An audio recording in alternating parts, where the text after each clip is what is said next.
മിനിറ്റുകൾക്കകം ഉണ്ടാക്കാൻ പറ്റുന്ന ചിക്കൻ കറിയുടെ ടേസ്റ്റുള്ള ഒരു കടലക്കറിയുടെ റെസിപ്പിയാണ് അന്ന് ചെയ്യാൻ പോകുന്നത്. അതിന് തലേ ദിവസം നമ്മളൊരു 250 ഗ്രാമോളം കടല കുതിരാനിട്ടിട്ടുണ്ടായിരുന്നു. അതിൻ്റെ കൂടെ ഒരു വലിയ സവോള അരിഞ്ഞത്, പിന്നെ ഒരു ചെറിയ തക്കാളിയുടെ പകുതി, പിന്നെ ഒരു കഷ്ണം ഇഞ്ചി, പിന്നെ കുറച്ച് അല്ലി വെളുത്തുള്ളി, പിന്നെ എരിവില്ലാത്ത മുളകാണ് നമ്മൾ എടുത്തിരിക്കുന്നത്. ഇവിടെ 4 മുളക് എടുത്തിട്ടുണ്ട്. അപ്പോൾ എരിവനുസരിച്ച് വേണം പച്ചമുളക് എടുക്കാനായിട്ട്. ഇനി നമ്മൾ ചെയ്യുന്നത് ഇതെല്ലാം കഴുകി വൃത്തിയാക്കിയതിന് ശേഷം അരിഞ്ഞതിന് ശേഷം ഒരു മിക്സിയിലേക്ക് ആഡ് ചെയ്യണം. ഇനി ആ മിക്സിയിലേക്ക് നമ്മൾ കുറച്ച് പെരിഞ്ജീരകം ചേർക്കുന്നുണ്ട്. ഇനി ഇതിൻ്റെ കൂടെ പൊടികൾ നമ്മൾ ഇവിടെ തന്നെ ചേർക്കുകയാണ്. മുളക് പൊടി ഒരു 1.5 സ്പൂൺ ചേർക്കുന്നുണ്ട്.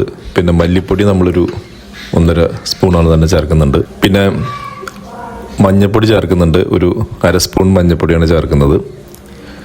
പിന്നെ ഇതിലേക്ക് നമ്മൾ ചിക്കൻ മസാല 1 സ്പൂൺ ചേർക്കുന്നുണ്ട്. ഇപ്പം ചിക്കൻ മസാലയ്ക്ക് പകരം മസാലയാണെങ്കിലും കുഴപ്പമില്ല. ഇനി ഇതിലേക്ക് ആവശ്യത്തിന് ഉപ്പും പിന്നെ നമ്മൾ കുറച്ച് വെളിച്ചെണ്ണ ഇതിലേക്ക് ആഡ് ചെയ്യണം. ഇനി ഇതിലേക്ക് ആവശ്യത്തിന് വെള്ളം ഒഴിച്ചിട്ട് നല്ല പേസ്റ്റ് രൂപത്തിൽ ഇത് അരച്ചെടുക്കണം. അപ്പോൾ നല്ല പേസ്റ്റ് രൂപത്തിൽ അരഞ്ഞു വന്നിട്ടുണ്ട്. ഇനി നമ്മൾ ഒരു കുക്കർ ഗ്യാസിൽ വെച്ചിട്ട് അതിലേക്ക് കുറച്ച് വെളിച്ചെണ്ണ ഒഴിച്ചിട്ട് കുറച്ച് സ്പൈസ് ആഡ് ചെയ്യാണ്. ഒരു ചെറിയ കഷ്ണം പട്ട, ഒരു ചെറിയ കഷ്ണം ഗ്രാമ്പു, പിന്നെ ഒരു ഏലക്കായ ഇട്ട് ചൂടായി കഴിയുമ്പോൾ നമ്മൾ ഈ അരച്ചു വെച്ചിരിക്കുന്ന അരപ്പ് ഇതിലേക്ക് ചേർക്കണം.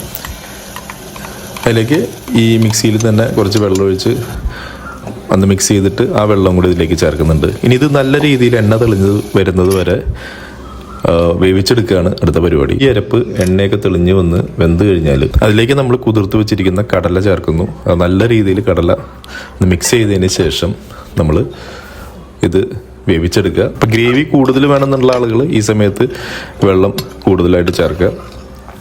ഗ്രേവി കുറച്ച് മതി. ഒരു എന്താ പറയുക, ഒരു കടല റോസ്റ്റ് ഉള്ള രീതിയിലൊക്കെ ആണെങ്കിൽ അധികം വെള്ളം ഒഴിക്കേണ്ട ആവശ്യമില്ല. ഇനി ഇത് നമ്മൾ കുക്ക് ചെയ്ത് കഴിഞ്ഞാൽ നല്ല അടിപൊളിയായിട്ടുള്ള ഈസി ആയിട്ടുള്ള ചിക്കൻ കറിയുടെ ടേസ്റ്റോട് കൂടിയിട്ടുള്ളൊരു കടലക്കറി നമുക്ക് കിട്ടും. വളരെ എളുപ്പത്തിൽ സമയമില്ലാത്ത നേരത്തോ അല്ലെങ്കിൽ അല്ലാത്ത സമയത്തോ ചെയ്യാൻ പറ്റുന്ന ഒരു അടിപൊളി റെസിപ്പിയാണത്. ഈ സമയത്ത് നമുക്ക് ഇതിൽ മസാല കുറവാണെന്ന് തോന്നിക്കഴിഞ്ഞാൽ ഇതിലേക്ക് നമുക്ക് ഗരം മസാല ചേർക്കാവുന്നതാണ്. അപ്പം നമ്മളിതിലേക്ക് ഒരു ഫ്ലേവറിന് കുറച്ച് എരിവിനും വേണ്ടിയിട്ട് കുരുമുളക് പൊടി ആഡ് ചെയ്യുന്നുണ്ട്. പിന്നെ അതിലേക്ക് കുറച്ച് വെളിച്ചെണ്ണ ഒഴിക്കുന്നുണ്ട്. അത് ചെറു തീയിൽ ഒരു 10-20 സെക്കൻഡോളം ഒന്ന് കുക്ക് ചെയ്തെടുക്കുന്നുണ്ട്. ഇത്രയും ആയിക്കഴിഞ്ഞാൽ എളുപ്പത്തിൽ തയ്യാറാക്കാവുന്ന നല്ല ചിക്കൻ കറിയുടെ ടേസ്റ്റുള്ള നല്ല ഒരു കടലക്കറി നമുക്ക് കിട്ടുന്നതാണ്.